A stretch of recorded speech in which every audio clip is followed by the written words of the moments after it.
വക്കീലിന് വേറെ പണിയൊന്നുമില്ലേ? ആയ കാലത്ത് 4 കാശുണ്ടാക്കുന്നതിന് പകരം ജനസേവനം നടത്താൻ ഇറങ്ങിയിരിക്കുന്നു. വക്കീലേ, ആ പിള്ളേർ കുറ്റം സമ്മതിച്ചിട്ടുണ്ട്. അവരുടെ മൊഴിയെടുക്കുകയും ചെയ്തിട്ടുണ്ട്.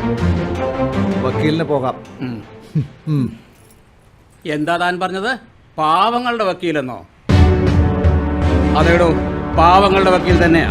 പണം തന്നാൽ ഏത് ചെറ്റയ്ക്കും വീടുപണി ചെയ്യുന്ന തന്നേക്കാൾ ഏതളവ് പോലും കൊണ്ട് തൂക്കിയാലും ഒരു പടി മുന്നിൽ ഈ പാവങ്ങളുടെ വക്കീൽ തന്നെയാടോ.